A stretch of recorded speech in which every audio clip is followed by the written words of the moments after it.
Assalamualaikum warahmatullahi wabarakatuh. Salam sejahtera untuk kita semua. Teman-teman semua, apa kabar nih? Mimin doain teman-teman semua senantiasa diberi rezeki, kesehatan, dan umur panjang. Amin. Sebelum lanjut ke video, Mimin ucapin terima kasih buat teman-teman yang sudah berkunjung. Dan buat teman-teman yang baru bergabung, selamat datang kak. Semoga kakak betah di channel kita. Dan ini nih, buat teman-teman yang belum berlangganan, ayo dong kak, klik tombol subscribe-nya dan aktifin lonceng notifikasinya dengan senyuman agar Mimin terus termotivasi dan semangat dalam membuat video dan konten yang menarik buat teman-teman semua. Ingat kak, menyenangkan satu sama lain itu baik kak. So, let's see.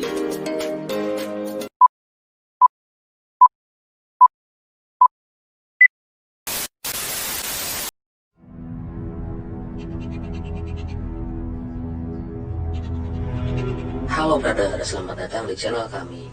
Kesempatan kali ini kami merangkum sebuah film yang sangat seru untuk disimak. Film ini banyak mendapatkan penghargaan karena berhasil mendapatkan banyak penonton karena alur ceritanya yang sangat menarik dan menegangkan.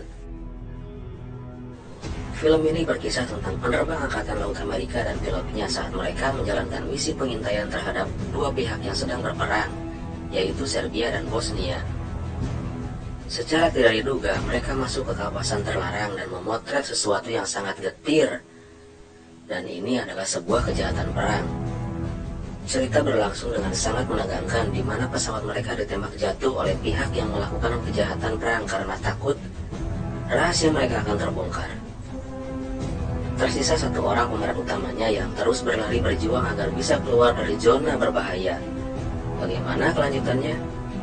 Apakah dia berhasil lolos? So don't go anywhere, silahkan simak lebih jelasnya.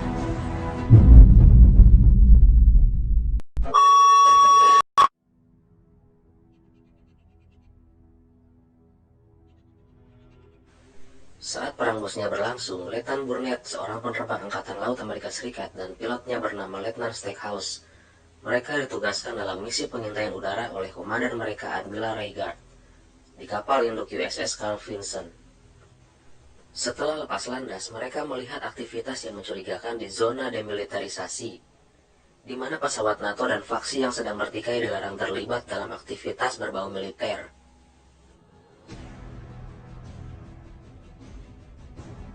Burnett kemudian membujuk Stackhouse untuk menerbangkan FA-18 Super Hornet keluar jalur untuk mengecek dari dekat dan memotret target.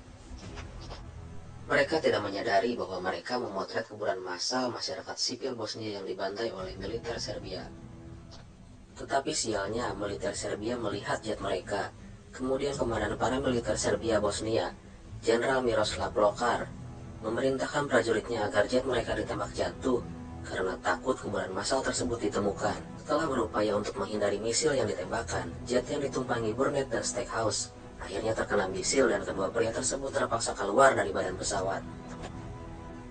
Tak lama setelah menyentuh tanah, Burnett mencari dataran tinggi untuk menyalakan radio agar bisa memberi kabar ke kapal induk bahwa mereka ditembak jatuh militer Serbia.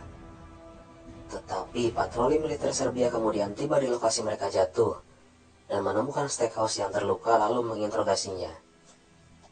Stackhouse kemudian dieksekusi oleh Sasa, salah satu tangan kanan Lokar. Burnett yang mengamati dari bukit langsung melarikan diri. Tetapi ada pasukan Serbia yang melihatnya. Ingin Burnett mati juga, Lokar memerintahkan wakilnya, Kolonel Bajra, dan Sasha untuk menemukannya. Setelah Burnett menghubungi Reigart untuk meminta bantuan, ia memerintahkan Burnett untuk pindah ke lokasi yang telah ditentukan untuk dijemput.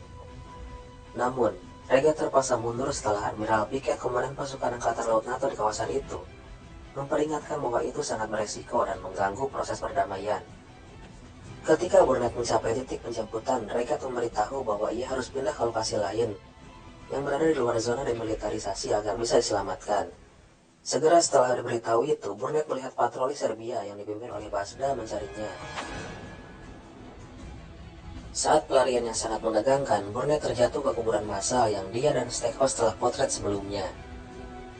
Dan ia lalu bersembunyi di bawah mayat-mayat korban pembantaian. Beruntung, dia bisa berhasil mengelabui patroli militer Serbia dan melanjutkan pelariannya. Dalam perjalanan ke titik penjemputan baru, Burnett bertemu dengan sekelompok gerilyawan Bosnia di sebuah truk pick-up yang kemudian menawarinya tumpangan. Para gerilyawan memberitahu Burnett bahwa mereka menuju ke Hajj, yang dianggap sebagai tempat yang aman tetapi ternyata menjadi zona perang. Selama pertempuran yang terjadi di Hajj, pasukan Serbia meyakini bahwa mereka telah menemukan tubuh Burnett. Tetapi Sasha menyadari bahwa Burnett telah mengganti seragamnya dengan gerilyawan Serbia yang mati dan melarikan diri dari Hajj. Orang Serbia membalikkan situasi tersebut menjadi sebuah keuntungan bagi pihak mereka dan menunjukkan mayat yang mengenakan seragam Burnett itu kepada media. Mereka mengaku bahwa Burnett telah dibunuh oleh gerilyawan. Tipu muslihat itu kemudian bekerja dan misi untuk menyelamatkan Burnett akhirnya dibatalkan. Mendengar hal itu, Burnett sempat putus asa, tetapi ia ingat pada sebuah patung malaikat di dekat tempat pendaratannya, di mana kursi lontar yang menyimpan chips dan suar penyelamat ada di dekat patung tersebut. Dia berpikir harus ke sana untuk mengaktifkan suar penyelamat. Dari suar penyelamat yang dinyalakan Burnett, kelompok penyelamat mendapatkan sinyalnya dan secara positif mengidentifikasinya karena mereka yakin bahwa hanya Burnett yang bisa mengaktifkannya. Namun di sisi lain, Burnett juga memberitahu pasukan Serbia tentang lokasinya. Kemudian heli penyelamat datang di saat yang tepat ketika Burnett diserang. Karena tidak ingin perjuangannya dan rekan pilotnya mati sia-sia, Burnett kemudian berbalik arah untuk mengambil chips memori yang menyimpan hasil potret kuburan massal untuk bukti bahwa Serbia telah melakukan pelanggaran perang. Akhirnya Burnett berhasil mengambil chips dan naik ke heli penyelamat kemudian terselamatkan dan membawa bukti kejahatan perang Serbia, yang akhirnya pihak militer mereka mendapatkan hukuman dari pengadilan dunia. Ada momen haru di akhir video di mana Admiral Reigart dicopot dari jabatannya sebagai komandan grup tempur karena melanggar atasannya, walaupun itu bertujuan baik untuk menyelamatkan anak buahnya dan membawa bukti kejahatan perang. Dan semua anak buahnya di kapal induk USS Carl Vinson memberikan hormat.